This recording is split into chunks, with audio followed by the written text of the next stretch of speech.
아빠, 우리 이제 못 와요. 눈보라가 몰아치던 묘지. 9살 소년이 묘비 앞에서 떨리는 목소리로 말했습니다. 일주일 뒤에 미국 가요. 입양 가는 거예요. 그래서 오늘이 마지막이에요. 소년의 등에는 4살 남동생이 엎여 있었고 6살 여동생은 맨손으로 묘비의 눈을 치우고 있었습니다. 동상으로 터진 손, 갈라진 입술, 구멍난 신발. 그 모습을 지켜보던 노인은 한 발짝도 움직이지 못한 채 굳어버렸습니다. 정태욱 회장이었습니다. 10년 전 스스로 내쫓았던 아들의 묘 앞에서 존재조차 몰랐던 새 손주를 처음 마주한 순간이었습니다. 너희들 누구냐? 소년이 화들짝 놀라 뒤돌아보며 물었습니다. 할아버지는 누구세요? 그 눈매는 죽은 아들의 어린 시절과 똑같았습니다. 일주일. 정태욱에게 남은 시간은 단 일주일 뿐이었습니다. 잃어버린 10년을 되찾기 위한, 그리고 새 손주를 지옥에서 구해내기 위한 전쟁이 그날 묘지에서 시작되었습니다. 이야기 시작 전에 구독, 좋아요와 함께 어디에서 보고 계신지도 댓글로 남겨주시면 반갑게 인사드리겠습니다. 새벽 4시 정태욱 회장은 식은땀을 흘리며 잠에서 깨어났습니다. 또 그 꿈이었습니다. 10년 전 대저택 현관 앞에서 벌어졌던 그날의 광경이었죠. 26이었던 아들 민호가 가방 하나 들고 서 있었습니다. 아버지, 저 결혼하겠습니다. 누구하고? 그 가난한 여자하고? 정태욱은 아들의 멱살을 잡았습니다. 아들은 고개를 숙인 채 대답했었죠. 사랑합니다. 제 선택을 인정해 주세요. 당장 나가. 다신 내 앞에 나타나지 마. 그렇게 아들을 내쫓은 지 10년이 흘렀습니다. 정태욱은 떨리는 손으로 물을 마셨습니다. 옆자리에서 자던 부인 김 여사가 눈을 떴습니다. 또 그 꿈 꾸셨어요? 응. 부부는 더 이상 말을 잇지 못했습니다. 오늘이 무슨 날인지 둘 다 알고 있었으니까요. 아들의 기일이었습니다. 정확히는 1년 전 오늘 건설 현장에서 사고로 목숨을 잃은 아들의 기일이었죠. 경찰서에서 연락이 왔을 때만 해도 정태욱은 믿을 수 없었습니다. 10년간 소식도 모르고 살았는데 죽음으로 소식을 들었으니까요. 오전 10시 검은색 세단이 공원 묘지 입구에 멈춰섰습니다. 회장님, 정말 가시렵니까? 비서실장이 조심스럽게 물었습니다. 정태욱은 대답 대신 차문을 열었습니다. 눈보라가 거세게 얼굴을 때렸습니다. 하늘이 뚫린 것처럼 한방눈이 쏟아지고 있었죠. 우산 받으십시오. 됐네. 정태욱은 우산도 없이 묘역 안쪽으로 걸어 들어갔습니다. 지팡이 끝이 눈 쌓인 땅에 푹푹 빠졌습니다. 숨이 찼지만 멈추지 않았습니다. 3분쯤 걸었을까요? 정태욱은 발걸음을 멈췄습니다. 아들의 묘비가 보였습니다. 그런데 이상했습니다. 묘비 앞에 누군가 서 있었거든요. 정태욱은 눈을 가늘게 떴습니다. 작은 그림자 3개였습니다. 9살쯤 되어 보이는 소년이 등에 아기를 업고 있었습니다. 포대기로 단단히 감싼 아기였죠. 소년의 옆에는 6살쯤 되는 여자아이가 쪼그리고 앉아 묘비의 눈을 맨손으로 치우고 있었습니다. 정태욱의 심장이 쿵 내려앉았습니다. 소년의 손등이 보였거든요. 동상에 걸려 퍼렇게 부어 있었습니다. 손가락 마디마디가 터져서 피딱지가 앉아 있었죠. 입술도 추위에 갈라져 피가 배어 나왔습니다. 누구냐? 정태욱의 목소리가 떨렸습니다. 소년이 화들짝 놀라며 몸을 돌렸습니다. 여자아이는 오빠 뒤로 숨었고요. 소년은 정태욱을 경계하는 눈빛으로 쳐다봤습니다. 마치 맹수 앞에 선 새끼 짐승처럼 잔뜩 웅크린 자세였죠. 할아버지는 누구세요? 소년이 물었습니다. 정태욱은 대답을 하려다 말았습니다. 소년의 눈매가 너무나 익숙했거든요. 10년 전 집을 나가던 아들의 어린 시절과 똑같은 눈이었습니다. 너희들, 여기 왜 왔니?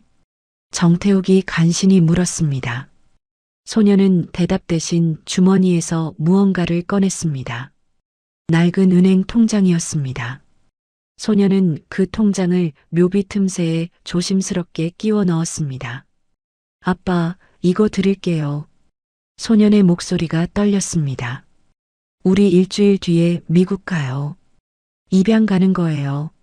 소년이 고개를 숙였습니다. 그래서 오늘이 마지막이에요. 다시는 여기 못 올 거예요. 일주일, 입양, 미국, 마지막. 그 단어들이 정태욱의 귀를 때렸습니다. 뒤에서 따라온 비서실장도 숨을 죽였습니다. 잠깐 너희 이름이. 정태욱이 한 걸음 다가서려는 순간이었습니다. 소년이 여자아이의 손을 확 잡아 끌었습니다. 가자. 오빠. 빨리. 소년은 등에 업힌 아기를 감싸며 뒤돌아 뛰기 시작했습니다. 눈길에 미끄러질 뻔하면서도 허리를 굽혀 아기를 보호했죠. 6살 여자아이는 짧은 다리로 필사적으로 오빠를 쫓아갔습니다. 거기서 정태욱이 소리쳤지만 아이들은 돌아보지 않았습니다. 눈보라 속으로 그림자처럼 사라져버렸습니다. 정태욱은 그 자리에 굳은 듯 서 있었습니다. 가슴이 터질 것 같았습니다. 무릎에 힘이 풀렸습니다.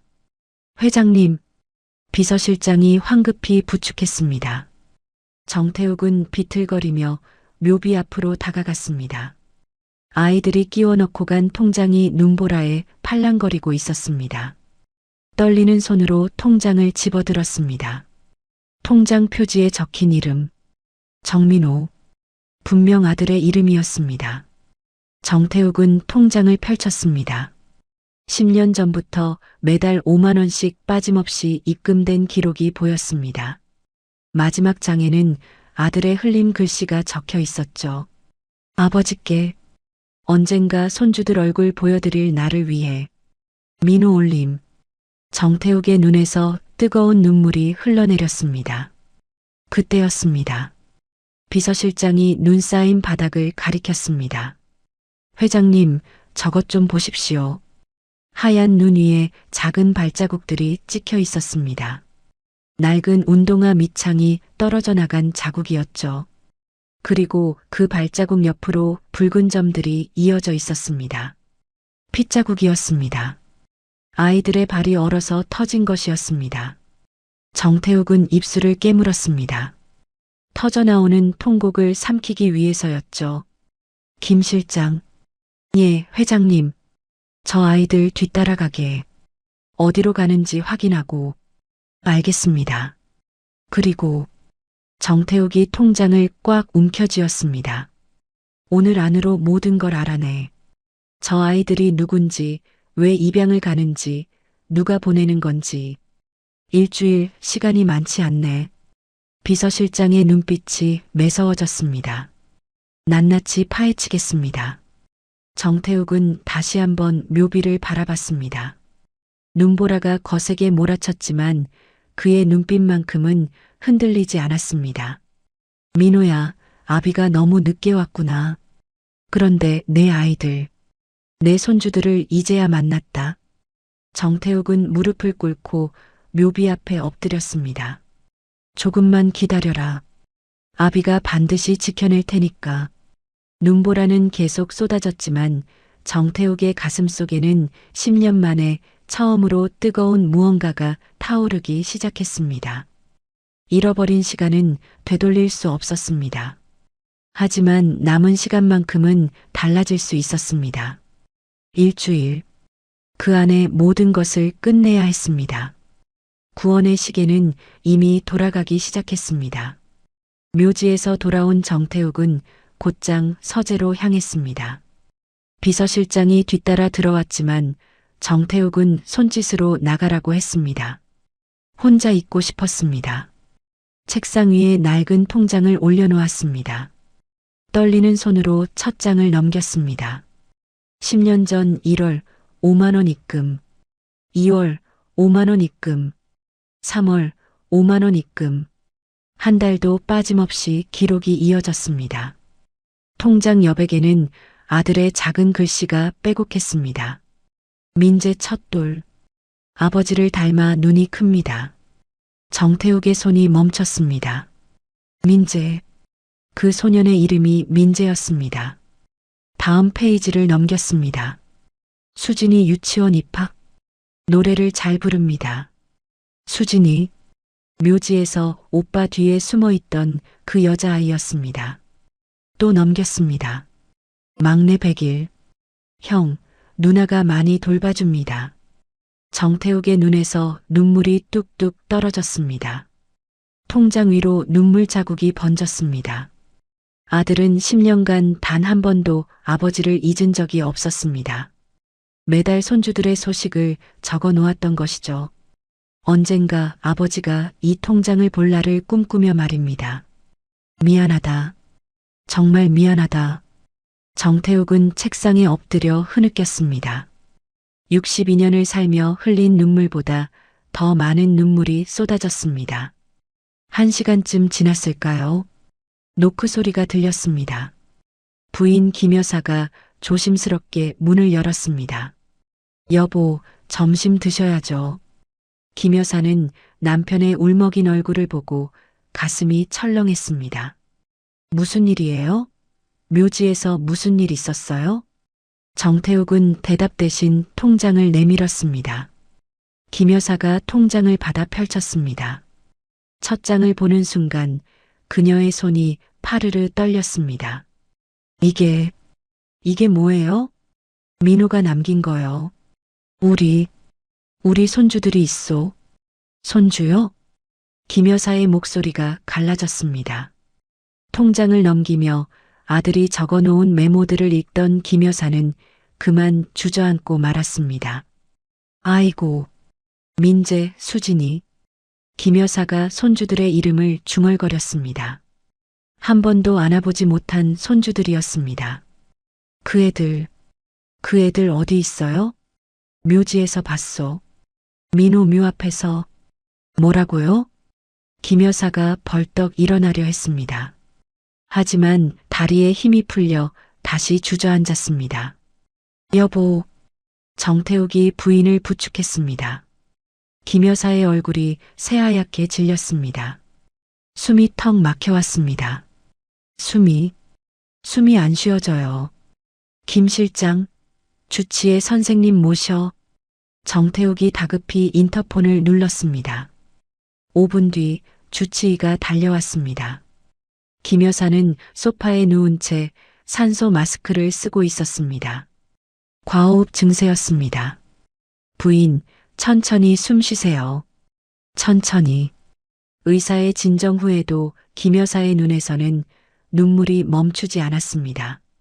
우리 며느리 얼굴도 모르는데, 손주들 이름도 몰랐는데. 김 여사가 남편의 손을 꽉 잡았습니다. 여보, 그 애들 당장 데려와야죠. 당장요. 정태욱의 얼굴이 굳었습니다. 일주일 뒤에 미국으로 입양 간다고 했소. 입양이요? 우리 손주들을? 김 여사가 벌떡 일어나려 했습니다. 의사가 황급히 말렸습니다. 부인, 안 됩니다. 지금 움직이시면 심장에 무리가 나요. 우리 손주들인데 어떻게 가만히 있어요? 김 여사의 목소리가 떨렸습니다. 정태욱이 부인의 어깨를 꽉 잡았습니다. 내가 막을 테니 당신은 쉬고 있어요. 제발 몸부터 추스르시오. 약속해요. 꼭 데려온다고 약속해요. 그러겠소. 하늘이 두 쪽 나도 맞겠소. 김 여사는 남편의 눈을 보고 간신히 고개를 끄덕였습니다. 하지만 눈물은 계속 흘렀습니다. 의사가 김 여사에게 안정제 주사를 놓았습니다. 얼마 지나지 않아 김 여사는 잠이 들었습니다. 하지만 잠결에도 손주들, 우리 손주들, 하고 중얼거렸습니다. 정태욱은 부인의 손을 꽉 잡고 있었습니다. 부인의 손은 차가웠습니다. 내가 이 손을 10년간 얼마나 차갑게 만들었는가. 정태욱은 부인의 손에 입을 맞췄습니다. 저녁 무렵 정태욱은 서재로 돌아왔습니다. 비서실장을 불렀습니다. 김 실장. 예, 회장님. 조사팀 꾸리게. 최정예로. 무엇을 조사하오리까? 정태욱이 통장을 내밀었습니다. 우리 아들 민호가 10년간 어떻게 살았는지 낱낱이 파악하게. 아이들 어머니는 누구인지, 지금은 어디 있는지, 왜 아이들이 입양을 가게 됐는지. 알겠습니다. 그리고 정태욱의 눈빛이 차갑게 식었습니다. 누가 우리 손주들을 입양 보내려는 건지 그 배후도 전부 밝혀내게. 명심하겠습니다. 비서실장이 나간 뒤 정태욱은 서재의 한쪽 서랍을 열었습니다. 서랍 깊숙한 곳에 먼지 쌓인 편지 뭉치가 있었습니다. 아들이 보낸 편지들이었죠. 10년간 단 한 통도 뜯지 않았던 편지들이었습니다. 정태욱은 가장 오래된 편지부터 집어들었습니다. 봉투가 누렇게 바랬습니다. 10년 전 우표가 붙어 있었죠. 떨리는 손으로 봉투를 뜯었습니다. 편지지를 펼치자 아들의 반듯한 글씨가 나타났습니다. 아버지께 그동안 안녕하셨습니까? 저 민호입니다. 먼저 불효를 용서해 주십시오. 아버지 뜻을 거스르고 집을 나온 죄 평생 잊지 않겠습니다. 하지만 아버지, 저에게 아들이 생겼습니다. 이름은 민재라고 지었습니다. 아버지 성함에서 한 글자를 따왔습니다. 민재는 아버지를 많이 닮았습니다. 눈이 크고 이마가 넓습니다. 웃을 때 입꼬리가 올라가는 것도 똑같습니다. 아버지, 손주 얼굴 보고 싶으시면 언제든 오십시오. 저희는 늘 아버지를 기다리고 있겠습니다. 정태욱은 더 이상 읽을 수가 없었습니다. 편지를 가슴에 꽉 안았습니다. 미안하다, 민호야. 아비가 너무 미련했다. 너무 고집스러웠다. 두 번째 편지를 뜯었습니다. 1년 뒤에 보낸 편지였습니다. 아버지, 민재가 벌써 돌이 지났습니다. 걸음마를 뗐습니다. 그리고 둘째 수진이가 태어났습니다. 세 번째 편지. 아버지, 수진이가 유치원에 갔습니다. 민재는 이제 초등학교에 들어갑니다. 네 번째, 다섯 번째. 편지는 해마다 왔습니다. 아들은 10년간 단 한 해도 빠짐없이 편지를 보냈던 것입니다. 그런데 정태욱은 단 한 통도 읽지 않았습니다. 마지막 편지를 집어들었습니다. 2년 전에 온 편지였습니다. 아버지, 아내가 세상을 떠났습니다. 막내를 낳다가 이제 저 혼자 아이들 셋을 키워야 합니다. 힘들지만 괜찮습니다. 제가 선택한 삶이니까요. 하지만 아이들에게 할아버지가 계시다는 것만은 가르쳤습니다. 언젠가 아버지께서 용서해 주실 날을 기다립니다. 정태욱은 편지를 바닥에 떨어뜨렸습니다. 며느리가 죽었다는 소식조차 몰랐습니다. 아들이 혼자 아이 셋을 키우고 있었다는 것도 몰랐습니다. 내가 뭘 한 거냐? 정태욱은 바닥에 무릎을 꿇었습니다. 밤 10시 비서실장이 첫 보고를 가지고 왔습니다. 회장님, 급한 대로 파악한 내용입니다. 정태욱이 서류를 받아들었습니다. 며느님 성함은 이수정 씨입니다. 4년 전 막내 출산 중 과다출혈로 돌아가셨습니다. 정태욱의 주먹이 떨렸습니다. 그 뒤로 정민호 씨께서 혼자 아이들을 키우셨는데 1년 전 건설 현장 추락 사고로. 알고 있네. 정태욱이 손을 들어 말을 막았습니다. 빚은 얼마나 되나? 3억 원입니다. 회사 측에서 안전수칙 위반 배상금 명목으로 청구했습니다. 산재는? 회사 측 주장으로는 음주 사고라고 합니다. 하지만 동료들 증언은 다릅니다. 정태욱의 눈빛이 날카로워졌습니다. 계속하게. 빚 때문에 아이들은 보육원에 맡겨졌고 일주일 뒤 미국 입양이 확정된 상태입니다. 정태욱은 창밖을 바라봤습니다. 눈은 멈췄지만 하늘은 여전히 어두웠습니다. 일주일. 시간이 많지 않군. 내일부터 본격적으로 조사하겠습니다. 서두르게. 그 애들 보낸 순간 영영 찾을 수 없을지도 모르니까. 정태욱은 아들의 사진을 꺼내 들었습니다. 조금만 버텨라, 애들아. 할아버지가 반드시 너희를 지켜낼 테니까. 긴 밤이 시작되었습니다. 이틀째 되는 날 아침, 정태욱은 서재에서 밤을 샜습니다. 책상 위에는 비서실장이 가져온 서류들이 산더미처럼 쌓여 있었습니다. 아들이 일했던 건설 현장 약도, 사고 보고서, 병원 기록, 그리고 보육원 관련 서류들이었죠. 회장님, 소망 보육원 위치 확인했습니다. 비서실장이 지도를 펼쳤습니다. 서울 외곽입니다. 상당히 후미진 곳에 있습니다. 정태욱이 지도를 들여다봤습니다. 산자락 깊숙한 곳이었습니다. 대중교통도 잘 닿지 않는 곳이었죠. 원장 이름은 권미숙 52세입니다. 15년간 보육원을 운영해 왔는데 비서실장이 다음 서류를 넘겼습니다. 해외 입양 실적이 1위입니다. 1위? 네. 매년 30명 이상의 아이들을 해외로 보냅니다. 정태욱의 미간이 좁혀졌습니다. 수상하군. 계속 말해보게. 입양 수수료가 일반 보육원의 3배입니다. 그런데 이상한 점이 있습니다. 비서실장이 통장 사본을 꺼냈습니다. 권미숙 원장명의 계좌로 입양 수수료 외에 별도 금액이 입금되고 있습니다. 출처 불명입니다. 채권자와 연결되어 있을 가능성은 높습니다. 정민호 씨 빚 3억을 청구한 곳이 대양채권 추심이라는 곳인데 대표 이름이 권미숙 원장의 친오빠입니다. 정태욱의 눈빛이 차갑게 식었습니다. 가족끼리 짜고 아이들을 팔아넘기는 거로군. 그렇게 봐야 할 것 같습니다. 정태욱은 주먹을 쥐었습니다. 책상을 내리칠 뻔했지만 참았습니다. 오늘 중으로 보육원 주변 감시 체제 구축하게. 아이들 동선, 원장 행적, 출입자 전부 파악해. 알겠습니다. 그리고 법무팀 소집해. 출국 금지 가처분 신청 준비 시작하고. 명심하겠습니다. 오후 3시 비서실장은 직접 소망 보육원을 찾아갔습니다. 보육원 건물은 낡았습니다.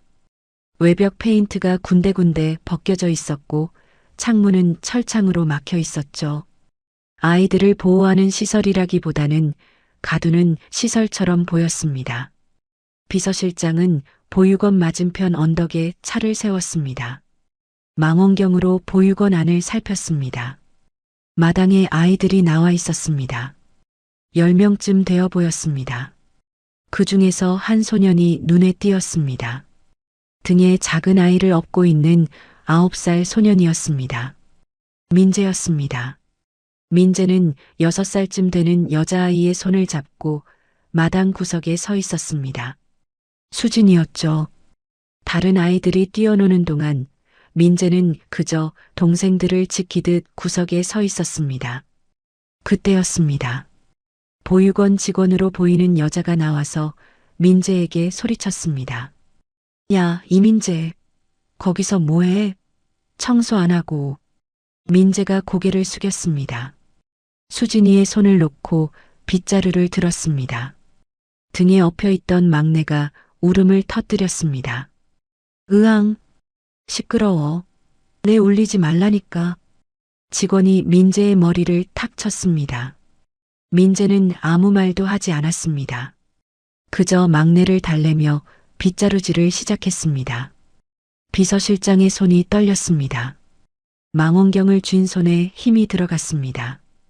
회장님 손줄을 저렇게. 비서실장은 사진을 찍었습니다. 증거로 남겨야 했습니다.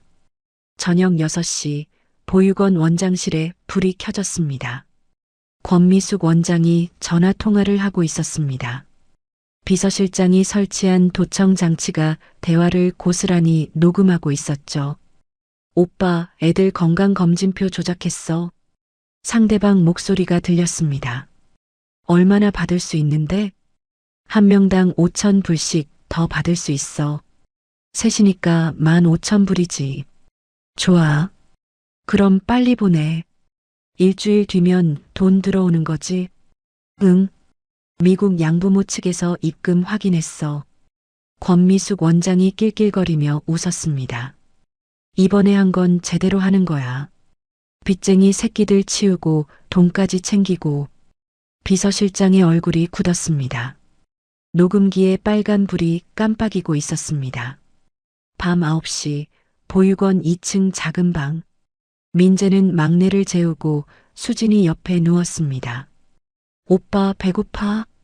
수진이가 작은 목소리로 말했습니다. 저녁을 주지 않았습니다. 점심때 밥을 흘렸다는 이유였죠. 조금만 참아. 내일 아침 되면 밥 줄 거야. 민재가 수진이의 머리를 쓰다듬었습니다. 오빠는 안 배고파? 응, 안 배고파. 거짓말이었습니다. 민재도 배가 고팠습니다. 하지만 동생 앞에서는 강한 척해야 했습니다. 수진아, 우리 일주일만 더 참자. 왜? 그럼 미국 가잖아. 거기 가면. 민재의 목소리가 떨렸습니다. 거기 가면 밥 많이 준대. 따뜻한 집도 있고. 정말? 응. 민재는 고개를 끄덕였지만 눈에는 두려움이 가득했습니다. 낯선 나라, 낯선 사람들. 형제가 함께 갈 수 있을지도 모르는 일이었습니다. 수진이가 잠든 뒤 민재는 창밖을 바라봤습니다. 사흘 전 묘지에서 만난 그 할아버지가 생각났습니다. 슬픈 눈으로 자신들을 바라보던 할아버지였죠.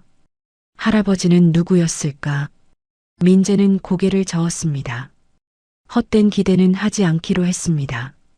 다음 날 아침 정태욱은 비서실장의 보고를 받았습니다. 녹음 파일을 들은 정태욱의 얼굴이 일그러졌습니다. 이것들이 감히. 사진도 찍어왔습니다.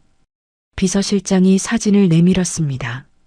민재가 청소하는 모습, 막내를 업고 있는 모습, 수진이 손을 잡고 있는 모습이었습니다. 정태욱은 사진을 보며 눈시울이 붉어졌습니다. 우리 손주들이 저렇게 지내고 있었구나. 회장님, 법무팀에서 출국 금지 가처분 신청 준비 완료했습니다. 하지만 법원 승인까지 최소 3일은 걸릴 것 같습니다. 정태욱이 달력을 봤습니다. 오늘이 화요일, 3일 뒤면 금요일, 입양 출국은 일요일이었습니다. 시간이 빠듯하군. 혹시 모르니 대비책도 세워야 할 것 같습니다. 정태욱이 고개를 끄덕였습니다. 내일 내가 직접 보육원에 가겠네. 회장님이 직접 가시면 저쪽에서 눈치챌 수 있습니다. 상관없네. 거액 기부 명목으로 가는 거야. 원장은 돈 앞에서 이성을 잃을 테니까. 정태욱의 눈빛이 결연했습니다. 그리고 김 실장. 예.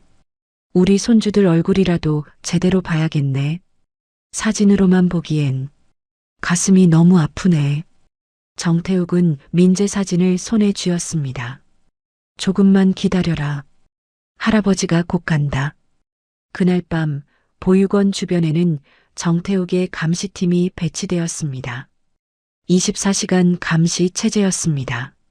아이들을 지키기 위한 첫 번째 방어선이 쳐진 것이었습니다. 이제 4일이 남았습니다. 사흘째 되는 날 오후 검은색 세단 5대가 소망 보육원 앞에 멈춰섰습니다. 권미숙 원장은 창밖을 내다보다가 화들짝 놀랐습니다. 고급 승용차들이 줄지어 서 있었거든요. 저게 뭐야? 원장이 중얼거리는 사이 비서실장이 먼저 내려 보육원 현관으로 걸어왔습니다. 실례합니다. 가온 유통 정태욱 회장님께서 방문하셨습니다. 가온 유통이요? 권미숙 원장의 눈이 커졌습니다. 전국의 마트를 운영하는 그 대기업 가온 유통이었습니다. 잠깐만요. 제가 나갈게요. 원장은 급히 거울을 보며 머리를 매만졌습니다. 립스틱을 덧바르고 옷매무새를 고쳤죠. 재벌 회장이 왜 이런 데를? 원장의 머릿속 계산기가 돌아가기 시작했습니다. 거액 기부일 가능성이 높았습니다. 원장이 현관으로 뛰어나갔을 때 정태욱이 차에서 내리고 있었습니다. 아이고, 회장님, 미리 연락이라도 주시지. 갑자기 와서 미안하오. 기부처를 알아보던 중에 이곳이 좋다는 얘기를 들었소. 정태욱의 목소리는 차분했습니다. 하지만 눈빛은 날카롭게 보육원 건물을 훑고 있었습니다.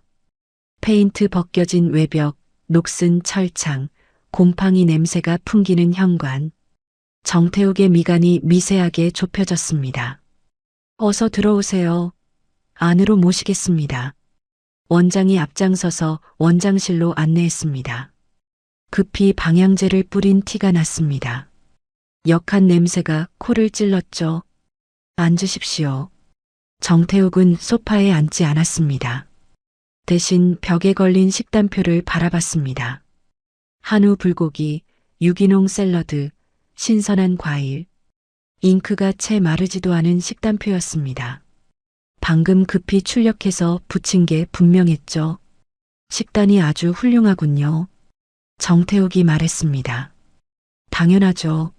저희는 아이들 건강을 최우선으로. 그런데 말이요.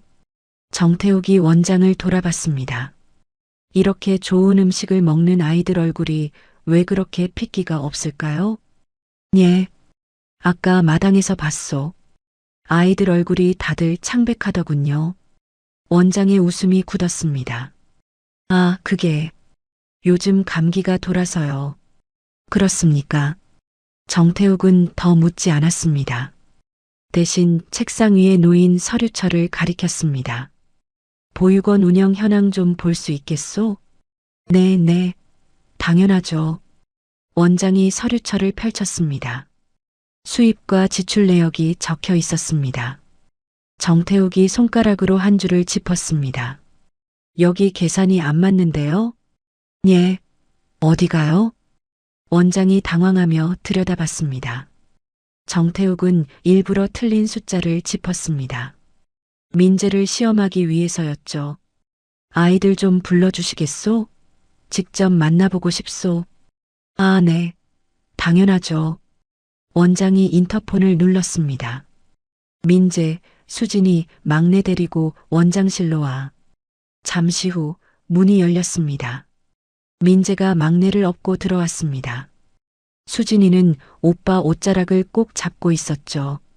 정태욱의 가슴이 철렁 내려앉았습니다. 사흘 전 묘지에서 본 그 아이들이었습니다. 하지만 이번엔 더 가까이서 볼 수 있었습니다. 민재의 옷은 너무 작았습니다. 소매가 팔목 위로 올라가 있었죠. 수진이의 신발은 구멍이 나 있었습니다. 막내는 얼굴이 상기되어 열이 있어 보였습니다. 인사드려. 회장님이시다. 원장이 말했습니다. 민재가 고개를 숙였습니다. 안녕하세요. 목소리는 작았지만 또박또박했습니다. 정태욱은 민재와 눈이 마주쳤습니다. 민재의 눈이 순간 커졌습니다. 묘지에서 본 그 할아버지였거든요. 하지만 민재는 곧 고개를 숙였습니다. 아무것도 모르는 척했습니다. 정태욱은 책상 위 서류를 가리켰습니다. 이 숫자 계산이 맞나 틀리나 한번 봐주겠니? 민재가 서류를 봤습니다. 정태욱이 일부러 틀렸다고 한 숫자였습니다. 민재는 잠시 망설였습니다. 그러다가 창문 쪽으로 고개를 돌렸습니다. 창문에 비친 서류를 거울처럼 보는 척하며 손가락을 움직였습니다. 하나, 둘, 셋, 넷, 다섯. 정태욱은 민재의 의도를 단번에 알아챘습니다. 정답은 5였습니다. 똑똑한 녀석? 정태욱의 입꼬리가 살짝 올라갔습니다. 원장, 계산이 맞는 것 같소. 내가 잘못 봤군요. 아, 그러셨군요. 그때 수진이가 살금살금 정태욱에게 다가왔습니다. 코트 자락을 손으로 만지작거렸습니다. 부드러워요. 작은 목소리였습니다. 정태욱의 눈시울이 뜨거워졌습니다. 평생 좋은 옷을 입어보지 못한 아이가 코트 천을 신기해하고 있었던 것입니다. 수진아, 실례잖아. 원장이 소리쳤습니다. 괜찮소? 정태욱이 손을 들어 말렸습니다. 그리고는 수진이 머리를 쓰다듬었습니다. 예쁘구나. 수진이가 고개를 들었습니다. 큰 눈망울에 눈물이 그렁그렁 맺혔습니다. 감사해요, 할아버지. 정태욱은 더 이상 참을 수 없었습니다. 당장이라도 아이들을 안아주고 싶었습니다. 하지만 참아야 했습니다. 지금 감정을 드러내면 원장이 아이들을 숨길 수도 있었으니까요. 정태욱은 민재의 등에 엎여 있는 막내를 봤습니다. 아이가 기침을 했습니다. 콜록, 콜록. 막내 컨디션이 안 좋아 보이는데요? 감기 기운이 좀 있어요. 곧 나을 겁니다. 원장이 대수롭지 않게 말했습니다. 정태욱의 주먹이 떨렸습니다. 하지만 표정은 무덤덤하게 유지했습니다. 원장, 네. 오늘 저녁에 이 아이들과 식사 좀 하고 싶소. 기부 대상을 직접 보고 결정하고 싶으니까요. 원장의 눈이 반짝였습니다. 물론이죠. 당연하죠. 그럼 6시에 비서실장이 모시러 오겠소. 정태욱이 일어섰습니다. 참, 기부금은 얼마나? 원장이 조심스럽게 물었습니다. 10억 정도 생각하고 있소. 10억이요? 원장의 입이 떡 벌어졌습니다. 제대로 쓰이는지 확인하고 싶으니 천천히 진행하겠소. 정태욱이 문을 향해 걸어갔습니다. 민재와 눈이 다시 마주쳤습니다. 정태욱은 고개를 아주 살짝 끄덕였습니다. 조금만 참아라. 할아버지가 꼭 데려갈 테니까. 민재의 눈빛이 흔들렸습니다. 하지만 아무 말도 하지 않았습니다. 정태욱이 나간 뒤 원장은 껄껄 웃었습니다. 10억이라니. 대박이네. 하지만 원장은 몰랐습니다. 정태욱이 이미 원장실 구석구석에 소형 녹음기를 설치했다는 것을. 비서실장이 원장과 악수하는 척하며 몰래 책장 뒤에 붙였던 것이죠. 이제 원장의 모든 대화가 녹음될 것이었습니다. 저녁 6시 진짜 전쟁이 시작될 것이었습니다. 저녁 6시 비서실장이 보육원에 도착했습니다. 권미숙 원장은 아이들을 깨끗한 옷으로 갈아입혔습니다. 하지만 옷은 여전히 낡았습니다. 그나마 덜 해진 옷을 골라 입힌 것이었죠. 야, 이민재. 원장이 민재의 귀를 잡아당겼습니다. 거기 가서 이상한 소리 하면 알지? 동생들까지 다 굽는다. 민재는 고개를 끄덕였습니다. 네. 웃어. 행복한 척해야 돼. 알았어? 네. 원장은 수진이와 막내도 한 번씩 노려봤습니다. 너희도 마찬가지야. 입 잘못 놀리면 오빠가 혼난다. 알았지? 수진이가 겁에 질려 고개를 끄덕였습니다. 차에 탄 아이들은 말이 없었습니다. 민재는 막내를 꽉 안고 있었고 수진이는 오빠 옷자락을 붙잡고 있었죠. 비서실장이 백미러로 아이들을 봤습니다. 가슴이 아렸습니다. 애들아, 맛있는 거 먹으러 가는 거야. 괜찮아. 하지만 아이들은 대답하지 않았습니다. 낯선 어른을 믿을 수 없었던 것이죠. 20분쯤 달렸을까요? 차는 작은 골목 안쪽 국밥집 앞에 멈춰 섰습니다. 3대 국밥. 낡은 간판이 달려 있었습니다. 정태욱이 먼저 와서 기다리고 있었습니다. 그런데 옆에 누군가 더 있었습니다. 김 여사였습니다. 부인은 링거 자국이 선명한 손으로 의자를 붙잡고 서 있었습니다. 얼굴은 여전히 창백했지만 눈빛만은 또렷했습니다. 차 문이 열렸습니다. 민재가 막내를 업고 내렸습니다. 수진이도 조심스럽게 내렸죠. 김 여사는 손주들을 보는 순간 입을 막았습니다. 저 아이들이, 우리 손주들이. 다리에 힘이 풀렸습니다. 정태욱이 급히 부인을 부축했습니다. 괜찮아요? 응, 괜찮아요. 김 여사는 눈물을 참으며 아이들에게 다가갔습니다. 애들아, 안으로 들어가자. 응? 목소리가 떨렸습니다. 수진이가 고개를 들었습니다. 할머니의 따뜻한 눈빛을 봤습니다. 할머니세요? 그래, 할머니야. 김 여사는 더 이상 참을 수 없었습니다. 쪼그리고 앉아 수진이를 끌어안았습니다. 아이고, 우리 강아지. 할머니가 이제야 만나네. 수진이는 처음엔 놀랐습니다. 하지만 할머니 품에서 풍기는 따뜻한 냄새가 좋았습니다. 병원 소독약 냄새와 파스 냄새가 섞인 냄새였지만 이상하게 안심이 됐습니다. 할머니. 수진이도 할머니를 안았습니다. 김 여사는 민재에게 손을 내밀었습니다. 민재야, 할머니 손 잡아볼래? 민재는 망설였습니다. 하지만 천천히 손을 내밀었습니다. 김 여사가 민재의 손을 잡는 순간 눈물이 주르륵 흘러내렸습니다. 손등의 동상 자국, 손바닥에 굳은 살, 모든 게 가슴을 후볐습니다. 많이 힘들었지? 이제 괜찮아. 할머니가 있으니까. 민재의 눈시울도 붉어졌습니다. 국밥집 안으로 들어갔습니다. 주인 아주머니가 반갑게 맞았습니다. 어머, 회장님, 오랜만이십니다. 그동안 잘 지내셨소? 그럼요. 그런데 이 아이들은? 주인 아주머니가 아이들을 보다가 눈이 커졌습니다.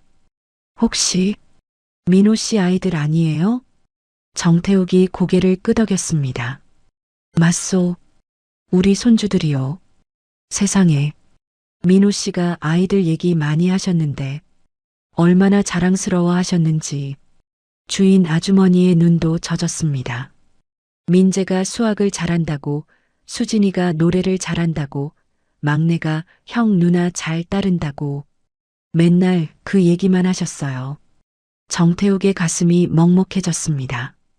자리에 앉았습니다. 잠시 후 김이 모락모락 나는 국밥과 수육이 나왔습니다. 구수한 냄새가 코를 찔렀습니다. 아이들의 눈이 커졌습니다. 이런 음식은 본 적이 없었습니다. 수진이가 침을 꿀꺽 삼켰습니다. 먹어도 돼요? 그럼 많이 먹어. 김 여사가 수진이 앞에 수육을 수북이 담아줬습니다. 수진이는 젓가락질도 잊은 채 손으로 고기를 집어 입에 넣었습니다. 맛있다. 진짜 맛있어. 수진이가 눈을 반짝이며 먹었습니다. 씹지도 않고 삼키는 모습이었습니다. 천천히 먹어. 체한다. 김 여사가 수진이 등을 쓰다듬었습니다. 하지만 눈물이 멈추지 않았습니다. 며칠을 굶었으면 저렇게 먹을까? 김 여사의 가슴이 찢어지는 것 같았습니다. 그때였습니다. 수진이가 고기 한 점을 집어 주머니에 슬쩍 넣었습니다. 김 여사가 봤습니다. 수진아, 왜 주머니에 넣니? 수진이가 화들짝 놀라며 주머니를 감췄습니다. 이거 나중에 배고프면 먹으려고요. 나중에? 네. 원장님이 밥 안 줄 때 먹으려고요. 김 여사의 입이 막혔습니다. 6살 아이가 본능적으로 음식을 비축하고 있었던 것입니다. 얼마나 자주 굶었으면 저럴까요? 김 여사는 수진이를 와락 끌어안았습니다. 아이고, 아이고, 우리 강아지. 그동안 얼마나 배가 고팠을까. 김 여사가 소리내어 울었습니다. 식당 안이 눈물바다가 됐습니다. 주인 아주머니도 비서실장도 눈시울을 붉혔습니다. 정태욱은 민재를 봤습니다. 민재는 밥그릇을 들지 않고 수진이와 막내만 챙기고 있었습니다. 민재야, 너는 왜 안 먹니? 전 배 안 고파요. 거짓말이었습니다. 민재의 배에서 꼬르륵 소리가 났습니다. 정태욱은 숟가락으로 국밥을 떠서 민재 입에 가져다 댔습니다. 할아버지가 떠먹여 줄게. 입 벌려. 민재는 놀랐습니다. 누군가 자신에게 밥을 떠먹여 준 기억이 없었습니다. 민재가 입을 벌렸습니다. 정태욱이 숟가락을 입에 넣어줬습니다. 따뜻한 국물이 목으로 넘어가는 순간 민재의 눈에서 눈물이 주르륵 흘러내렸습니다. 맛있지? 정태욱이 물었습니다. 민재는 대답 대신 고개를 끄덕였습니다. 목이 메어서 말이 나오지 않았습니다. 정태욱은 계속 숟가락을 떠서 민재에게 먹였습니다. 한 숟가락, 두 숟가락, 세 숟가락. 민재는 평생 처음으로 누군가의 돌봄을 받았습니다. 막내도 김 여사 품에 안겨 밥을 먹었습니다. 처음엔 경계하던 막내도 배가 고팠는지 입을 벌렸습니다. 우리 강아지 잘 먹네. 하나 더 먹어. 김 여사가 막내에게 밥을 떠먹이며 연신 눈물을 닦았습니다. 식사가 끝날 무렵이었습니다. 민재가 냅킨을 집는 척하며 정태욱 쪽으로 몸을 기울였습니다. 그리고는 재빨리 코트 주머니에 뭔가를 넣었습니다. 정태욱은 느꼈습니다. 주머니에 들어온 작은 종이의 감촉을 말이죠. 민재와 눈이 마주쳤습니다. 민재의 눈빛이 간절했습니다. 도와주세요. 정태욱은 미세하게 고개를 끄덕였습니다. 알았다. 화장실에 다녀온다는 핑계로 자리를 뜬 정태욱은 주머니 속 쪽지를 꺼냈습니다. 삐뚤빼뚤한 글씨였습니다. 원장님이 우리 아프다고 거짓말해요. 돈 더 받으려고요. 우리 건강한데 나쁘게 쓸 거예요. 정태욱의 손이 떨렸습니다. 9살 아이가 목숨을 걸고 보내온 구조 신호였습니다. 정태욱은 쪽지를 조심스럽게 접어 안주머니에 넣었습니다. 걱정 마라, 민재야. 할아버지가 반드시 너희를 지킬 테니까. 식당을 나올 때였습니다. 수진이가 김 여사 손을 꼭 잡고 물었습니다. 할머니, 우리 또 만날 수 있어요? 김 여사는 눈물을 참으며 고개를 끄덕였습니다. 그럼 꼭 만날 거야. 약속할게. 진짜요? 진짜야. 할머니 거짓말 안 해. 수진이가 환하게 웃었습니다. 평생 처음 짓는 진짜 웃음이었습니다. 하지만 아이들은 다시 보육원으로 돌아가야 했습니다. 차에 타는 아이들의 뒷모습을 보며 정태욱과 김 여사는 서로의 손을 꽉 잡았습니다. 여보, 꼭 데려와요. 제발. 그러겠소. 하늘이 두 쪽 나도. 이제 사흘이 남았습니다. 보육원으로 돌아온 아이들을 기다리고 있던 건 권미숙 원장의 차가운 눈빛이었습니다. 들어와. 원장의 목소리가 낮게 깔렸습니다. 민재는 막내를 업은 채 원장실로 들어갔습니다. 수진이는 오빠 뒤에 바짝 붙어 따라갔죠. 쾅! 문이 닫히는 소리가 복도에 울렸습니다. 너희 거기서 뭔 짓 한 거야? 원장이 민재의 멱살을 잡았습니다. 아무것도 안 했어요. 거짓말. 회장한테 뭐라고 했어? 정말 아무 말도 안 했어요. 밥만 먹었어요. 민재가 떨리는 목소리로 대답했습니다. 원장은 민재를 밀쳤습니다. 민재가 뒤로 휘청거렸지만 막내를 보호하려고 허리를 굽혔습니다. 야, 이민재. 잘 들어. 원장이 민재 앞에 쪼그려 앉았습니다. 얼굴을 가까이 대고 속삭였습니다. 너 똑똑한 척하지 마. 알았어? 너 혼자 잘나면 동생들이랑 떨어진다. 셋이 같이 미국 가고 싶으면 바보처럼 굴어야 돼. 똑똑한 애는 따로 입양 보내거든. 민재의 눈이 커졌습니다. 그럼 수진이랑 막내랑 헤어지는 거예요? 그렇지. 그러니까 입 닥치고 시키는 대로만 해. 원장이 민재의 뺨을 툭툭 쳤습니다. 그리고 혹시라도 이상한 짓 하면 원장이 수진이를 가리켰습니다. 동생 손가락 하나씩 부러뜨릴 거야. 알았지? 수진이가 겁에 질려 오빠 뒤로 숨었습니다.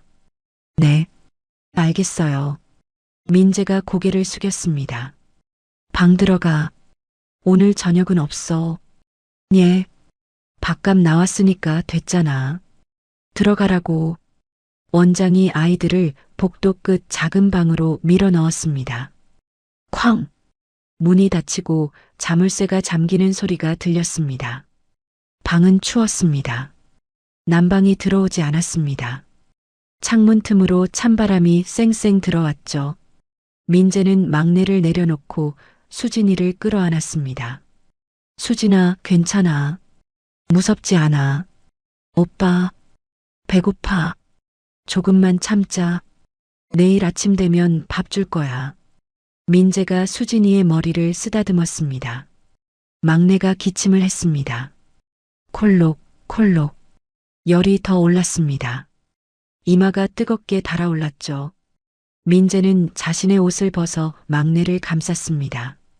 그리고 막내를 가슴에 꽉 안았습니다. 체온으로 막내를 녹여주려는 것이었습니다. 오빠, 추워. 수진이가 떨었습니다. 민재는 수진이도 품에 안았습니다. 세 남매가 서로를 감싸고 웅크렸습니다. 수진아, 응? 오늘 할머니 좋았지? 민재가 물었습니다. 수진이가 고개를 끄덕였습니다. 응, 할머니 냄새 좋았어. 따뜻했어. 할아버지도 좋았지? 응, 밥 떠먹여줬어.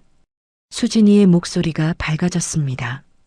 오빠, 할아버지랑 할머니가 우리 진짜 가족일까? 민재는 대답하지 못했습니다. 가족이라는 게 뭘까요? 민재는 엄마 얼굴도 기억나지 않았습니다. 아빠는 1년 전에 떠났고요. 하지만 오늘 할아버지와 할머니의 눈빛은 달랐습니다. 진짜로 자신들을 아끼는 눈빛이었습니다. 모르겠어. 그런데 민재가 창밖을 봤습니다. 할아버지가 우리 구해주실 것 같아. 정말? 응. 할아버지 눈빛이 그랬어. 꼭 지켜준다고. 민재는 오늘 정태욱에게 건넨 쪽지를 떠올렸습니다. 제발, 제발 받으셨기를. 같은 시각 정태욱의 서재. 정태욱은 민재가 건넨 쪽지를 책상 위에 펼쳐놓고 있었습니다. 비서실장이 옆에서 사진을 찍었습니다. 이 쪽지 결정적 증거입니다. 그렇지. 입양 사기 정황을 입증할 수 있어. 정태욱이 법무팀장을 불렀습니다. 출국 금지 가처분은 언제 승인나나? 내일 오후쯤 가능할 것 같습니다. 빨리 좀 안 되나? 최선을 다하고 있습니다만. 법무팀장이 난처한 표정을 지었습니다. 정태욱은 달력을 봤습니다. 오늘이 목요일, 입양 출국은 일요일 오전이었습니다. 혹시 모르니 대비책도 준비하게. 무슨 대비책 말씀이신지요? 법이 늦으면 내가 직접 막는다는 거야. 정태욱의 눈빛이 결연했습니다. 그때 전화벨이 울렸습니다. 비서실장이 받았습니다. 네, 여기 비서실장입니다. 전화를 듣던 비서실장의 얼굴이 굳었습니다. 뭐라고요?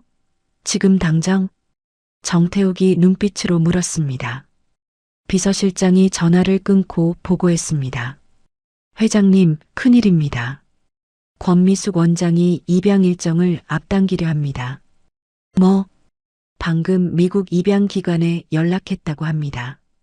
일요일 대신 토요일 오전으로 바꾸겠다고요. 정태욱이 벌떡 일어났습니다. 토요일? 그럼 이틀밖에 안 남았잖아. 원장이 뭔가 눈치챈 것 같습니다. 정태욱의 주먹이 떨렸습니다. 김 실장. 예. 오늘 밤부터 보육원 24시간 감시 강화하게. 아이들이 조금이라도 움직이면 즉시 보고받겠네. 알겠습니다.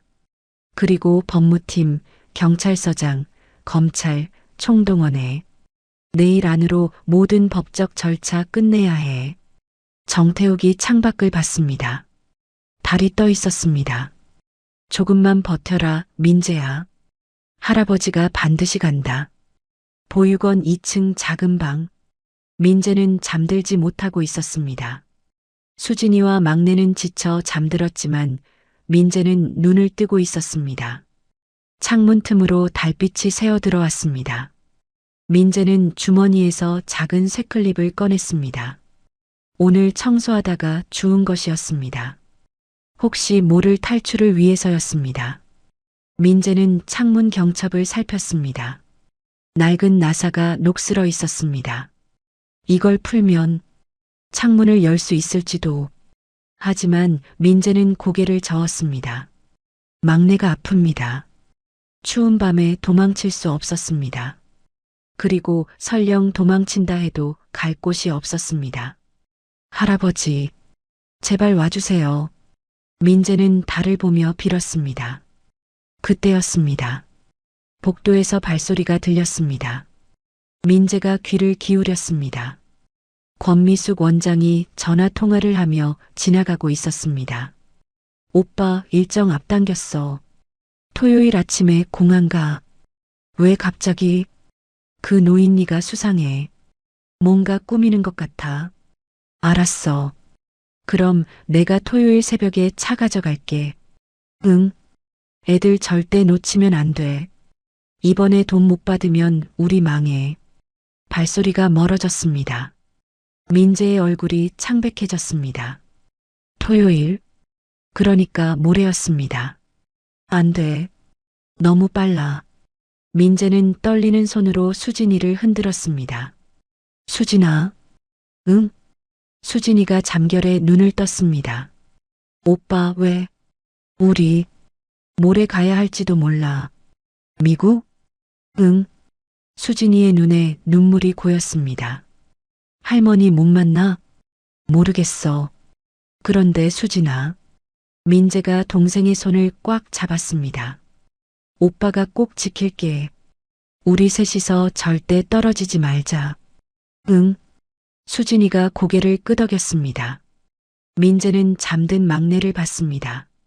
열에 들떠 얼굴이 빨갛게 상기되어 있었습니다. 제발, 할아버지, 제발 와주세요. 민재의 기도가 달빛을 타고 흘러갔습니다. 시간은 무정하게 흐르고 있었습니다. 이제 이틀이 남았습니다. 금요일 아침 6시 정태욱의 저택은 전쟁터였습니다. 거실에는 법무팀 변호사 10명, 회계사 5명, 그리고 비서실 직원들이 모여 있었습니다. 책상마다 서류가 산더미처럼 쌓여 있었죠. 보고하세요. 정태욱이 말했습니다. 법무팀장이 앞으로 나왔습니다. 출국 금지 가처분 신청. 오늘 오전 중 승인 예정입니다. 친권 회복 소송은 긴급 심판 청구했습니다. 빠르면 오늘 오후 결과 나옵니다. 산재 은폐 증거는 비서실장이 USB를 내밀었습니다. 건설 현장 CCTV 확보했습니다. 정민호 씨 사고 당시 음주 흔적 전혀 없습니다. 동료 증인은 3명 확보했습니다. 모두 회사 측 보고서가 거짓이라고 증언할 준비되어 있습니다. 정태욱이 고개를 끄덕였습니다. 좋아. 그럼 오늘 안으로 회사 측 고발하고 채무 무효 소송도 동시에 진행하게. 알겠습니다. 그때 또 다른 직원이 보고했습니다. 회장님, 보육원 원장 통화 녹음 분석 완료했습니다. 내용이 입양 수수료 조작, 아동 건강 서류 위조, 채권자와의 공모 정황 모두 확인됐습니다. 정태욱의 눈빛이 차갑게 빛났습니다. 경찰서장에게 연결하게. 전화가 연결됐습니다. 회장님, 저 박영수입니다. 서장님, 급한 일입니다. 아동 학대 및 입양 사기 혐의로 긴급 체포 영장 발부 부탁드립니다. 언제까지 필요하신지요? 오늘 중으로요. 내일 새벽이면 아이들이 출국할 수도 있습니다.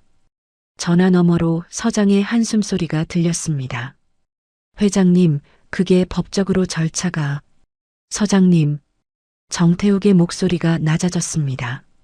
제 손주들입니다. 10년 만에 찾은 핏줄이고요. 제가 평생 후회하며 살아온 아이들입니다. 도와주십시오. 제발. 정태욱의 목소리가 떨렸습니다. 서장이 잠시 침묵하다가 대답했습니다. 최선을 다하겠습니다. 오후까지 영장 발부받겠습니다. 감사합니다. 전화를 끊은 정태욱은 창밖을 봤습니다. 조금만 더 버텨라. 오후 2시 법원에서 연락이 왔습니다. 출국 금지 가처분 승인됐습니다. 법무팀이 환호했습니다. 하지만 정태욱은 웃지 않았습니다. 아직 끝난 게 아니야. 원장 측이 모를 수도 있어. 계속 진행하게. 오후 4시 경찰서에서 연락이 왔습니다. 긴급 체포영장 발부됐습니다. 즉시 집행하십시오. 알겠습니다. 하지만 30분 뒤 경찰에서 다시 전화가 왔습니다. 회장님, 권미숙 원장이 보육원에 없습니다. 뭐라고요? 오후 3시경 외출했다가 돌아오지 않았습니다. 휴대폰도 꺼져 있고요. 정태욱의 얼굴이 굳었습니다. 도주한 건가? 비서실장이 급히 보고했습니다. 회장님, 보육원 감시팀에서 연락 왔습니다. 오후 3시에 검은색 승합차 한 대가 보육원에 들어갔습니다. 누구? 권미숙 원장 오빠로 추정됩니다. 대양 채권 추심 대표입니다. 정태욱이 벌떡 일어났습니다. 지금 아이들은 2층 방에 있는 것 확인했습니다. 감시 절대 놓치지 마. 24시간 교대 근무시켜. 알겠습니다. 밤 9시 정태욱은 잠들 수 없었습니다. 서재에서 아들의 사진을 보고 있었습니다. 민호야, 아비가 이번엔 놓치지 않을 게다. 밤 11시 김 여사가 서재 문을 열었습니다. 여보, 주무셔야죠. 잠이 안 와요. 내일 새벽이 고비요. 김 여사가 남편 옆에 앉았습니다. 우리 손주들 꼭 데려올 수 있죠? 그럼요. 하늘이 두 쪽 나도 데려올 겁니다. 부부는 서로의 손을 꽉 잡았습니다. 토요일 새벽 4시 보육원 주변 감시 차량에서 급보가 들어왔습니다. 회장님, 검은색 승합차가 보육원 뒤편에 정차했습니다. 정태욱이 잠에서 깨어났습니다. 뭐, 지금 몇 시지? 새벽 4시입니다. 아이들은?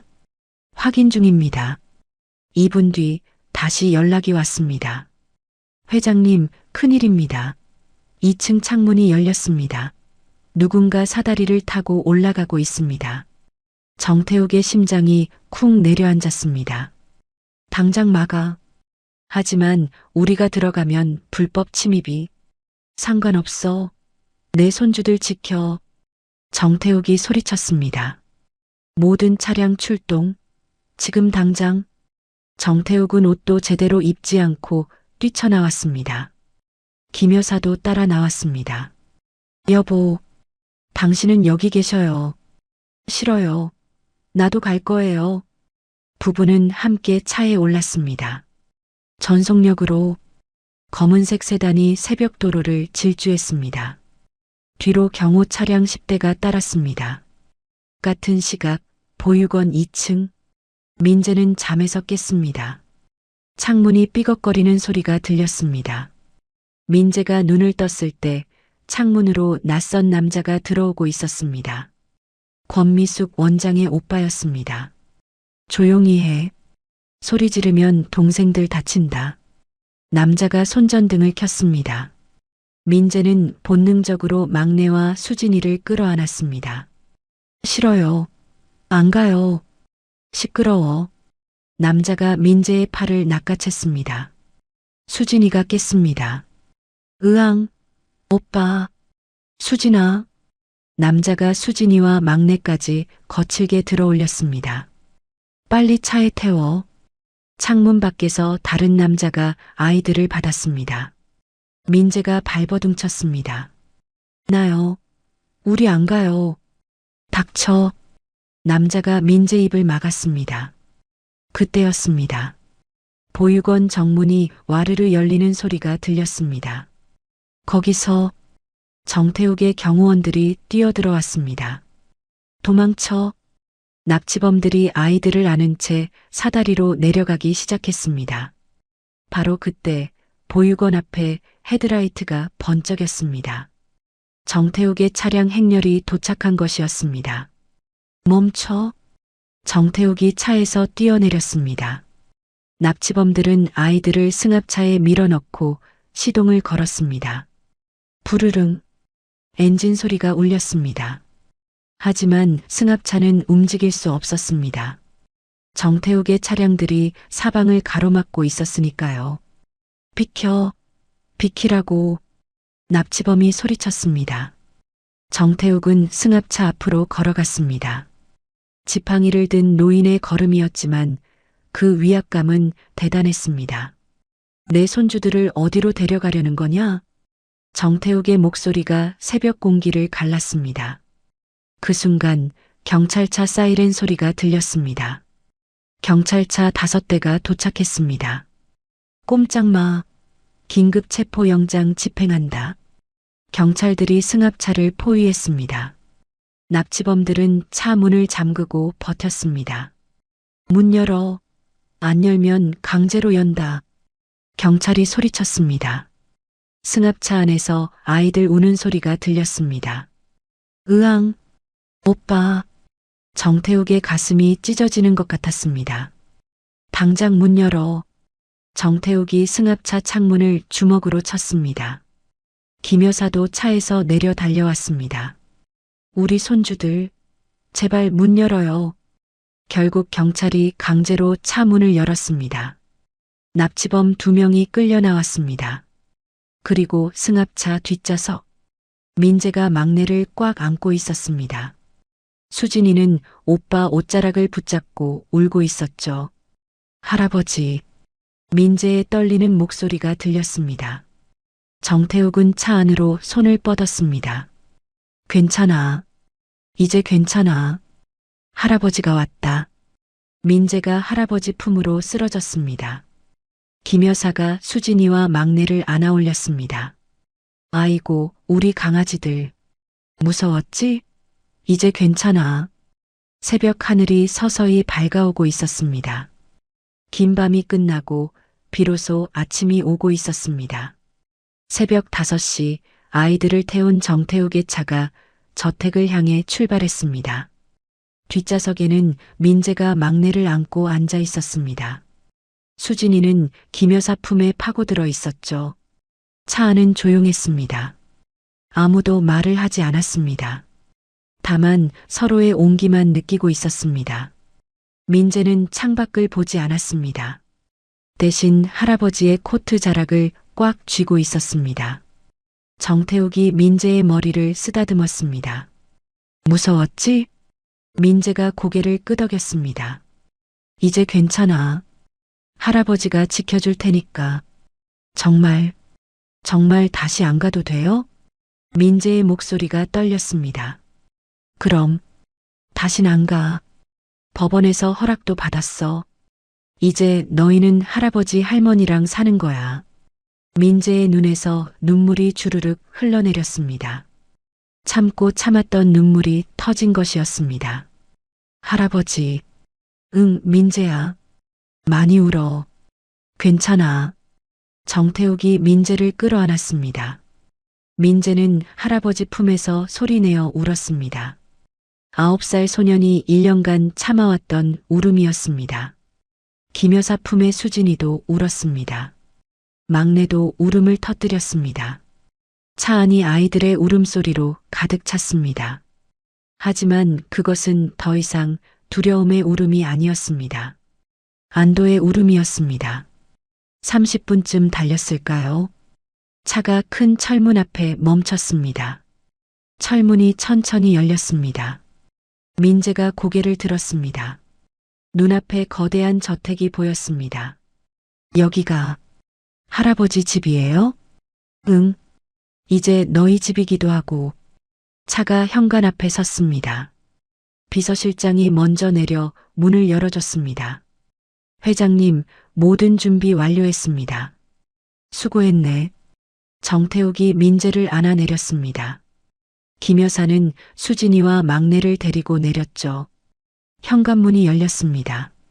따뜻한 공기가 얼굴을 감쌌습니다. 은은한 조명이 복도를 밝히고 있었습니다. 민재는 신발을 벗어야 할지 말아야 할지 몰라 망설였습니다. 신발 벗고 들어와. 여기가 너희 집이야. 정태욱이 말했습니다. 민재가 조심스럽게 신발을 벗었습니다. 양말은 구멍이 나 있었습니다. 이리 와. 김 여사가 아이들의 손을 잡고 안으로 들어갔습니다. 거실은 넓었습니다. 민재가 살았던 보육원 방 10개를 합친 것보다 더 컸습니다. 하지만 민재의 눈에 들어온 건 거실 크기가 아니었습니다. 식탁 위에 놓인 음식이었습니다. 따뜻한 미역국, 계란말이, 구운 생선, 그리고 하얀 쌀밥. 김 여사가 새벽부터 준비한 음식이었습니다. 배고프지? 먼저 밥 먹자. 김 여사가 아이들을 의자에 앉혔습니다. 수진이가 숟가락을 들다가 멈췄습니다. 할머니, 이거 다 우리가 먹어도 돼요? 그럼. 다 너희 먹으라고 만든 거야. 혼나지 않아요? 김 여사의 가슴이 아렸습니다. 안 혼나. 많이 먹어야 혼 안 나. 수진이가 조심스럽게 미역국을 떠먹었습니다. 따뜻해. 수진이의 눈에서 또 눈물이 났습니다. 민재는 막내에게 밥을 떠먹였습니다. 자신은 먹지 않고요. 정태욱이 민재 앞에 밥그릇을 놓았습니다. 민재야, 너도 먹어. 전, 동생들 먼저요. 동생들은 할머니가 챙겨줄게. 넌 할아버지랑 먹자. 정태욱이 숟가락을 들어 민재에게 밥을 떠먹였습니다. 민재는 며칠 전 국밥집에서 느꼈던 그 따뜻함을 다시 느꼈습니다. 식사 후 김 여사가 아이들을 2층으로 데려갔습니다. 여기가 너희 방이야. 문을 열자 아이들 방이 나타났습니다. 새 침대 3개, 새 옷장, 새 책상. 모든 게 깨끗하고 새 것이었습니다. 수진이가 침대를 만졌습니다. 푹신해. 누워봐. 김 여사가 수진이를 침대에 눕혔습니다. 수진이가 침대에 몸을 맡기는 순간 눈이 커졌습니다. 오빠, 이거 구름 같아. 민재도 침대에 조심스럽게 앉았습니다. 평생 딱딱한 바닥에서 자던 아이였습니다. 정말 여기서 자도 돼요? 그럼. 여기가 너희 방이니까. 김 여사가 옷장을 열었습니다. 새 옷들이 가득했습니다. 이것도 다 너희 옷이야. 내일 같이 가서 더 사자. 수진이가 예쁜 원피스를 만졌습니다. 이거 진짜 내 거예요? 그럼 입어봐. 하지만 민재는 웃지 않았습니다. 불안한 표정이었습니다. 저녁이 되었습니다. 저녁 식사를 하고 목욕도 했습니다. 따뜻한 물이 나오는 욕조는 처음이었습니다. 수진이와 막내는 김 여사가 씻겼습니다. 민재는 비서실장이 도와줬죠. 새 잠옷을 입고 침대에 누웠습니다. 김 여사가 이불을 덮어줬습니다. 잘 자, 우리 강아지들. 할머니, 불 켜놓고 자도 돼요? 수진이가 물었습니다. 그럼. 무서우면 켜놓고 자.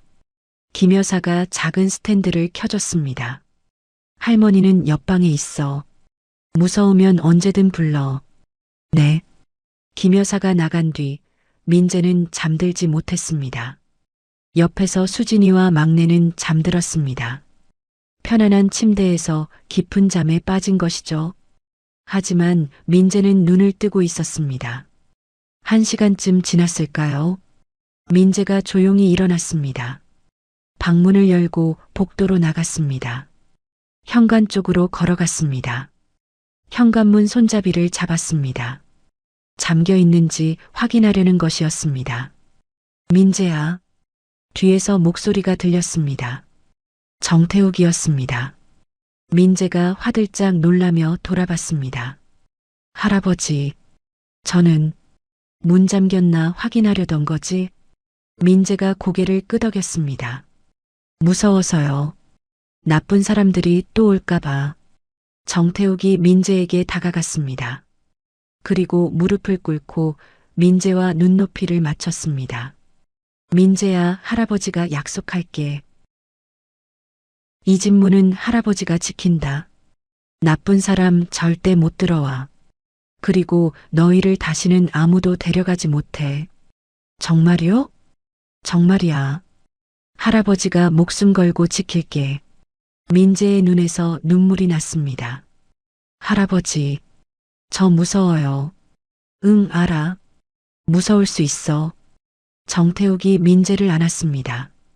근데 민재야, 이제부턴 오빠 혼자 무서워하지 않아도 돼. 할아버지가 있으니까. 민재가 할아버지 품에서 울었습니다. 할아버지, 저 지쳤어요. 너무 힘들었어요. 알아. 많이 힘들었지. 이제 그만 힘들어도 돼. 정태욱이 민재 등을 토닥였습니다. 오늘 밤은 할아버지가 민재 방에서 같이 자줄까? 민재가 고개를 끄덕였습니다. 정태욱은 민재를 안아 방으로 데려갔습니다. 민재의 침대 옆에 이불을 깔고 누웠습니다. 할아버지 손잡고 자. 정태욱이 민재의 작은 손을 잡았습니다. 민재야. 네. 너 정말 잘했어. 동생들 잘 지켰어. 아빠가 하늘에서 자랑스러워 하실 거야. 민재의 입술이 떨렸습니다. 할아버지, 저 이제 쉬어도 돼요? 그럼, 이제 쉬어. 할아버지가 다 할 테니까. 민재는 할아버지 손을 꽉 쥐고 눈을 감았습니다. 1년 만에 처음으로 편안한 잠이었습니다. 정태욱은 민재의 잠든 얼굴을 봤습니다. 눈물이 흘렀습니다. 민호야, 아비가 내 아들 잘 지키마. 약속한다. 긴 밤이 지나고 진짜 아침이 밝아오고 있었습니다. 석 달이 흘렀습니다. 3월 초 아침 7시 민재는 새 교복을 입고 거울 앞에 섰습니다. 김 여사가 뒤에서 넥타이를 메어줬습니다. 우리 민재 초등학교 4학년이네. 얼마나 컸는지. 할머니, 제가 할게요. 아니야. 할머니가 해줄 거야. 김 여사의 손이 떨렸습니다. 손주의 넥타이를 메어주는 일, 평범한 일이지만 그녀에게는 기적 같은 순간이었습니다. 자, 됐다. 잘 어울린다. 민재가 거울을 봤습니다. 석 달 전과는 다른 모습이었습니다. 볼에 살이 올라 얼굴이 동그래졌습니다. 손등의 동상 자국도 많이 나았고요. 할아버지, 저 다녀올게요. 민재가 현관으로 뛰어갔습니다. 정태욱이 이미 기다리고 있었습니다. 할아버지가 학교 앞까지 데려다 줄게. 괜찮아요. 혼자 갈 수 있어요. 첫날인데 할아버지랑 가자. 정태욱이 민재 손을 잡았습니다. 차에 올랐습니다. 학교까지는 10분 거리였습니다. 민재야, 학교 가서 친구들한테 잘해야 된다? 네. 공부 못해도 괜찮아. 친구들이랑 재미있게 놀고 와. 민재가 고개를 돌려 할아버지를 봤습니다. 할아버지, 저 공부 잘하고 싶어요. 왜? 할아버지한테 자랑하고 싶어서요. 정태욱의 눈시울이 붉어졌습니다. 민재야, 넌 이미 할아버지 자랑이야. 학교 정문 앞에 차가 섰습니다. 민재가 내리려는데 정태욱이 불렀습니다. 민재야. 네. 오늘 학교 끝나면 할아버지가 여기서 기다릴게. 꼭 나와. 네. 민재가 환하게 웃으며 학교로 뛰어갔습니다. 정태욱은 민재의 뒷모습을 한참 바라봤습니다.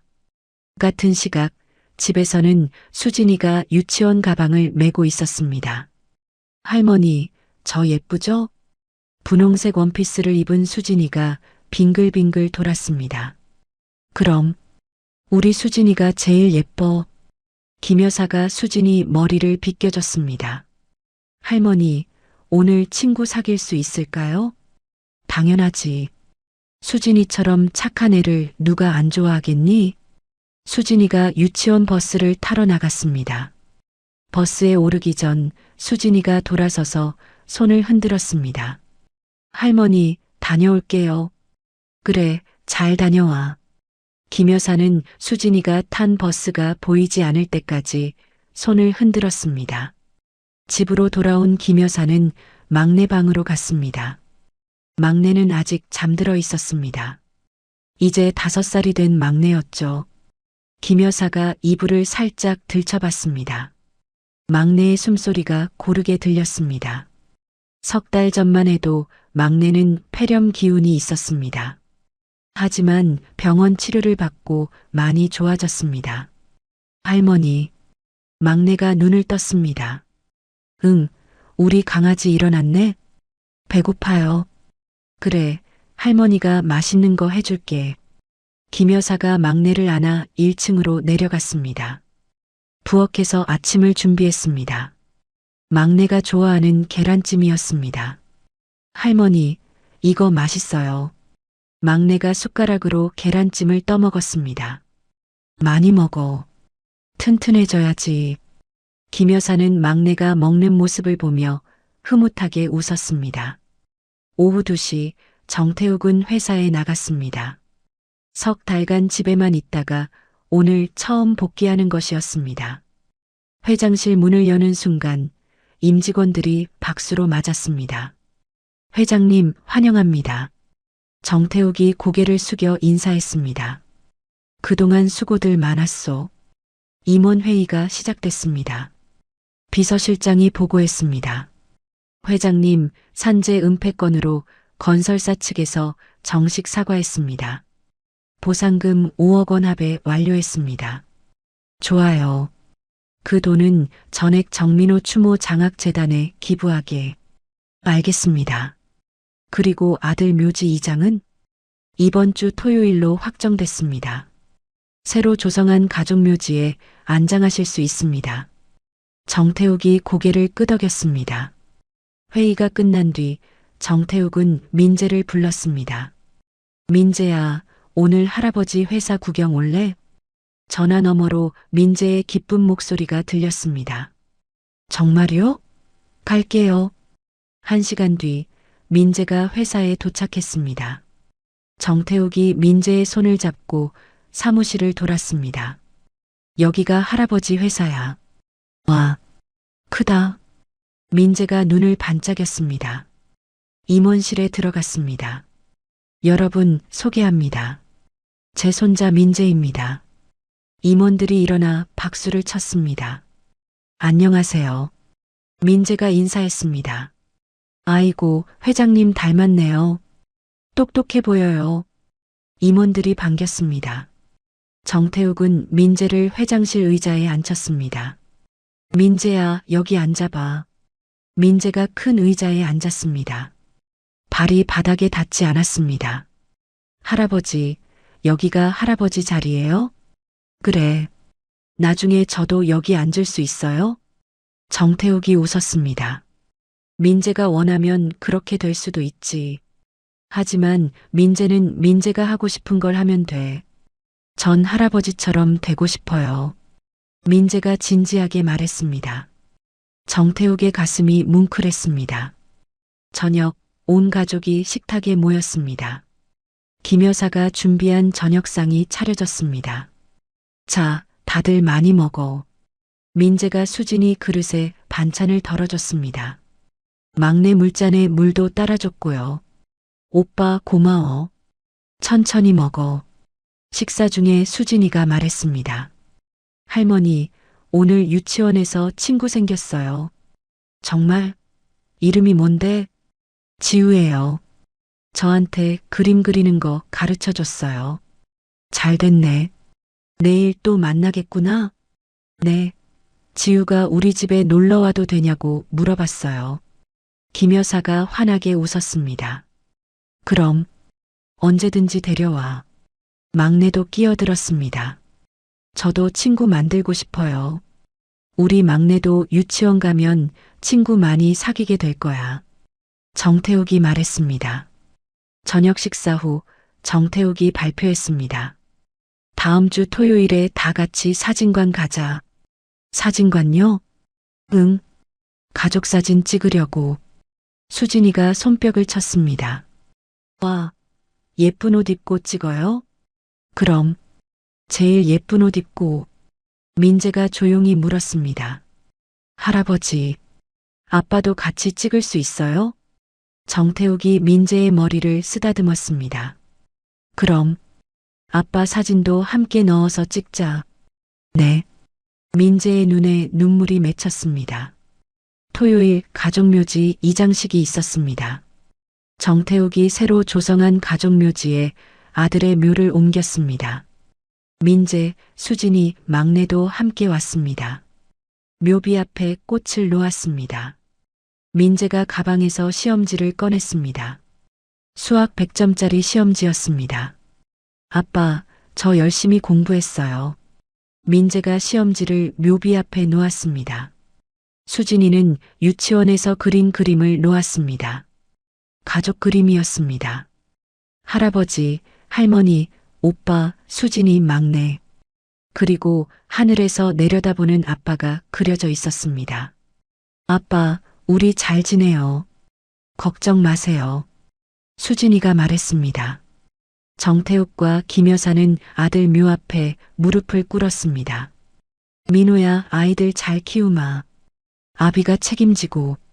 김 여사도 눈물을 흘리며 말했습니다. 민호야, 우리 손주들 정말 착하다. 네가 잘 키웠구나. 봄바람이 불어왔습니다. 묘비 주변의 개나리가 노랗게 피어나고 있었습니다.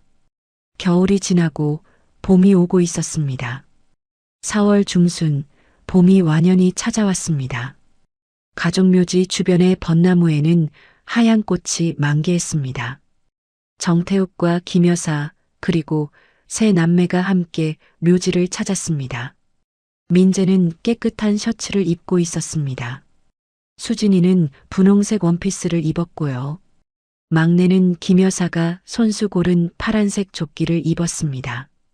벚꽃이 예쁘다. 수진이가 하늘을 올려다봤습니다. 벚꽃잎이 눈처럼 흩날리고 있었습니다. 1년 전 눈보라가 치던 그날과는 너무나 다른 풍경이었죠. 묘비 앞에 섰습니다. 정태욱이 꽃다발을 놓았습니다. 민호야, 아빠 왔다. 정태욱의 목소리는 더 이상 떨리지 않았습니다.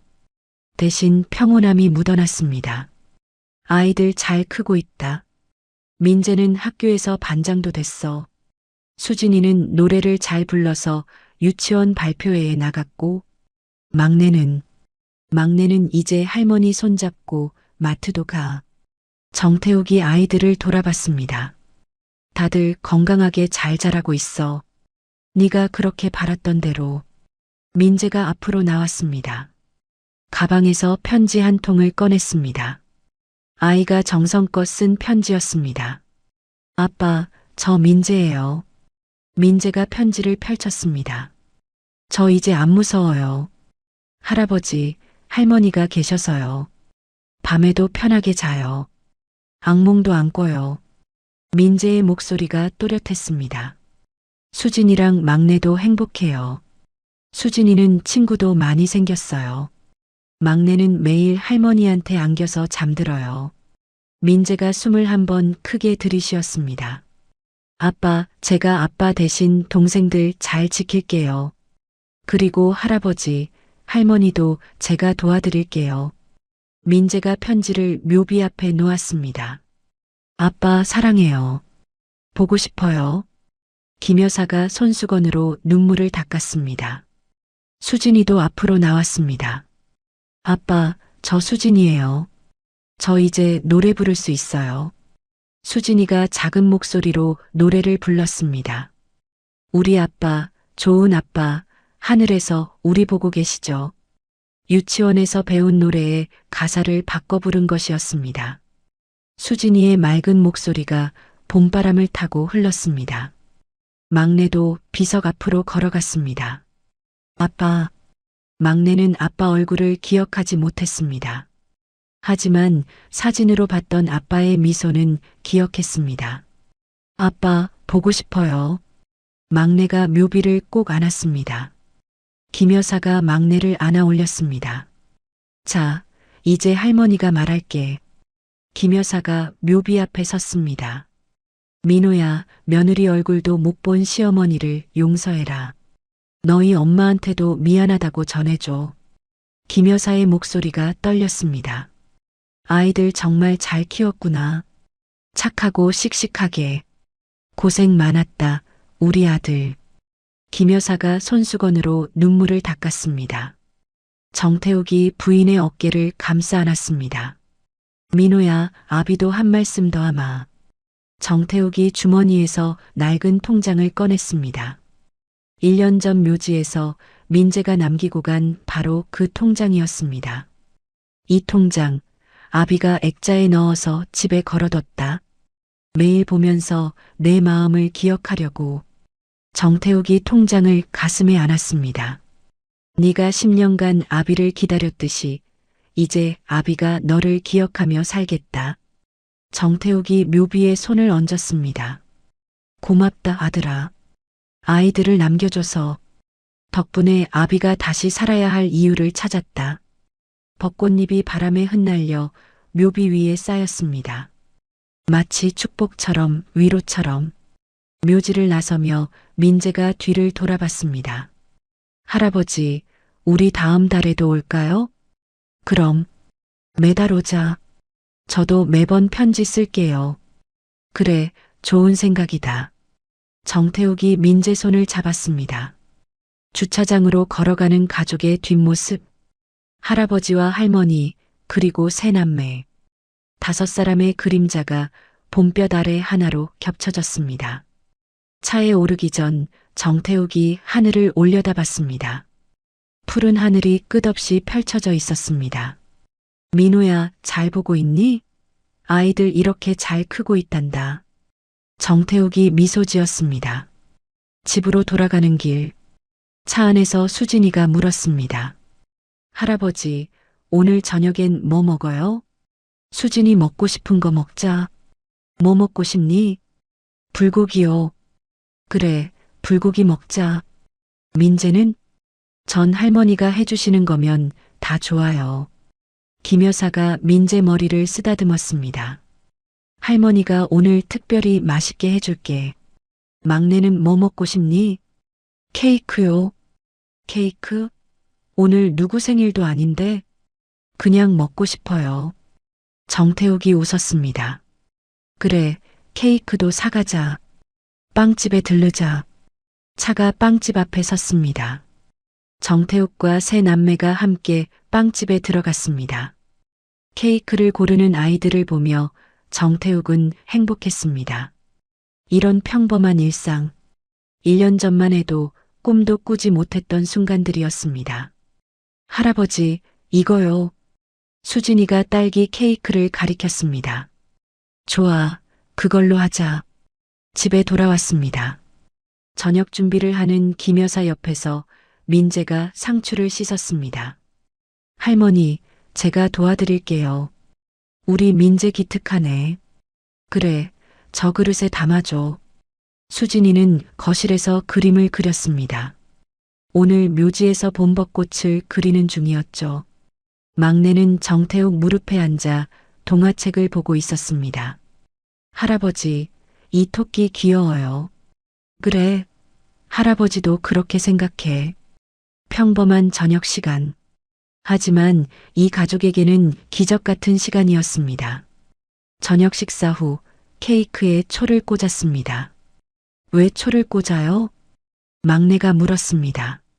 오늘은 우리 가족이 함께한 지 3달 되는 날이거든. 축하하는 거야. 정태욱이 말했습니다. 초에 불을 붙였습니다. 자, 다 같이 소원 빌자. 5사람이 눈을 감았습니다. 정태욱은 빌었습니다. 이 아이들이 평생 행복하게 해주십시오. 김 여사도 빌었습니다. 우리 손주들 아프지 않고 건강하게 자라게 해주세요. 민재는 빌었습니다. 할아버지, 할머니 오래오래 건강하게 해주세요. 수진이는 빌었습니다. 우리 가족 영원히 함께 있게 해주세요. 막내는 빌었습니다. 매일매일 케이크 먹게 해주세요. 자, 불 꺼. 후 하고 다 같이 불었습니다. 촛불이 꺼지고 연기가 피어올랐습니다. 박수 소리가 터져 나왔습니다.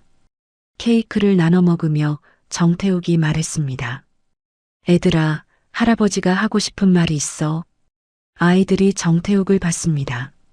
할아버지는 너희를 만나서 정말 행복해. 너희가 있어서 할아버지가 다시 살 이유가 생겼어. 할아버지. 민재가 할아버지 손을 잡았습니다. 할아버지, 저희도 할아버지 만나서 정말 행복해요. 고맙다, 민재야. 정태욱이 민재 머리를 쓰다듬었습니다. 그날 밤 아이들이 잠든 후 정태욱과 김 여사는 거실 소파에 나란히 앉았습니다. 여보, 응? 우리 이제 행복해도 되는 거죠? 김 여사가 남편에게 물었습니다.